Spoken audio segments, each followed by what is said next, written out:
ನಿಮ್ಮ ಜೀವಿತದಲ್ಲಿ ಅನೇಕ ಪ್ರಶ್ನೆಗಳಿದಾವ, ಉತ್ತರಕ್ಕಾಗಿ ಕಾಯುತ್ತಾ ಇದ್ದೀರಾ? ಇದು ಹೃದಯಕ್ಕೆ ಒಂದು ಮಾತು. ಈ ಪಾಡ್ಕ್ಯಾಸ್ಟಿಗೆ ಸ್ವಾಗತ. ಪ್ರಿಯರೇ, ಇಂದು ಹೊಸ ದಿನ, ಹೊಸ ಆಶೆ, ಹೊಸ ನಿರೀಕ್ಷೆ. ದೇವರ ವಾಕ್ಯದಲ್ಲಿ ಆದಿಕಾಂಡ 1ನೇ ಅಧ್ಯಾಯ 1ನೇ ವಚನವನ್ನು ನಾವು ನೋಡಿಕೊಳ್ಳೋಣ. ಆದಿಯಲ್ಲಿ ದೇವರು ಆಕಾಶವನ್ನು ಭೂಮಿಯನ್ನು ಉಂಟು ಮಾಡಿದರು.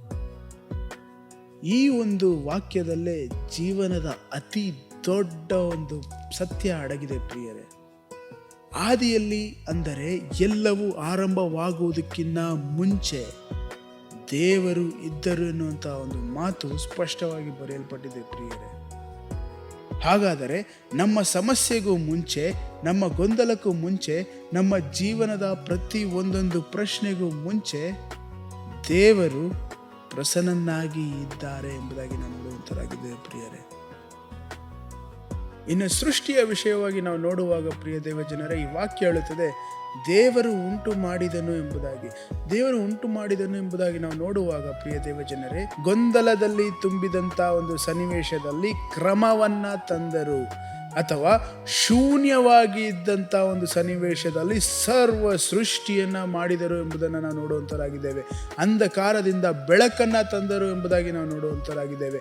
ಇದರ ಅರ್ಥ, ನಮ್ಮ ಜೀವನದಲ್ಲೂ ಗೊಂದಲ ಇದ್ದರೆ ಅಥವಾ ಖಾಲಿತನ ಇದ್ದರೆ, ಏನೂ ಆಗುತ್ತಾ ಇಲ್ಲ ಎನ್ನುವಂಥ ಒಂದು ಭಾವನೆ ಇದ್ದರೆ, ಪ್ರಿಯ ದೇವ ಜನರೇ, ಸತ್ಯವೇದ ಸ್ಪಷ್ಟವಾಗಿ ಹೇಳುತ್ತದೆ, ಆದಿಯಲ್ಲಿ ಕೆಲಸವನ್ನ ಆರಂಭಿಸಿದಂಥ ದೇವರು ಇವಾಗೂ ಸಹ ನಮ್ಮ ಜೀವಿತದಲ್ಲಿಯೂ ಸಹ ಕೆಲಸವನ್ನ ಆರಂಭಿಸಲು ಶಕ್ತಿ ಉಳ್ಳವನಾಗಿರುವಂಥ ದೇವರಾಗಿದ್ದಾರೆ ಎಂಬುದಾಗಿ. ಹಾಗಾದರೆ ನಾವು ಮಾಡಬೇಕಾಗಿರುವಂಥ ಒಂದು ಸಂಗತಿ ಏನೆಂಬುದಾಗಿ ನಾವು ನೋಡುವಾಗ, ನಮ್ಮ ಜೀವಿತಗಳನ್ನು ದೇವರ ಚಿತ್ತಕ್ಕನುಸಾರವಾಗಿ ದೇವರ ಕೈಗಳಲ್ಲಿ ಒಪ್ಪಿಸಿಕೊಡುವುದಾದರೆ, ನಾವು ಮಾಡುವಂಥ ಎಲ್ಲ ಒಂದು ಕಾರ್ಯಗಳಲ್ಲಿಯೂ, ಎಲ್ಲ ಒಂದು ಸನ್ನಿವೇಶದಲ್ಲಿಯೂ ದೇವರ ಕೈಯನ್ನು ನಾವು ಕಾಣಬಹುದಾಗಿರುವಂಥದ್ದಾಗಿದೆ. ಹಾಗಾದರೆ ಪ್ರಿಯ ದೇವ ಜನರೇ, ಈ ಒಂದು ವಿಷಯವನ್ನು ಸ್ಪಷ್ಟವಾಗಿ ಆದಿಕಾಂಡ 1ನೇ ಅಧ್ಯಾಯ 1ನೇ ವಚನ ಹೇಳುವಂಥದ್ದಾಗಿದೆ. ಆದಿಯಲ್ಲಿ ದೇವರು ಇದ್ದರು, ಇವತ್ತು ದೇವರು ಇದ್ದಾರೆ, ನಾಳೆಯೂ ದೇವರು ಇರುವಂಥವರಾಗಿದ್ದಾರೆ.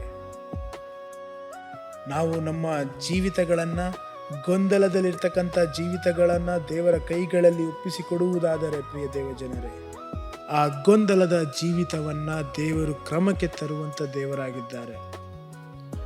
ಕತ್ತಲೆ ಕವಿದಿರ್ತಕ್ಕಂಥ ನಮ್ಮ ಜೀವಿತವಿರುವುದಾದರೆ ದೇವರು ಬೆಳಕನ್ನು ತರುವಂಥ ದೇವರಾಗಿದ್ದಾರೆ. ಪ್ರಿಯ ದೇವ ಜನರೇ, ನಮ್ಮ ಜೀವಿತಗಳನ್ನು ನಾವು ದೇವರ ಕೈಯಲ್ಲಿ ಒಪ್ಪಿಸಿಕೊಡುವಂಥವರಾಗೋಣ.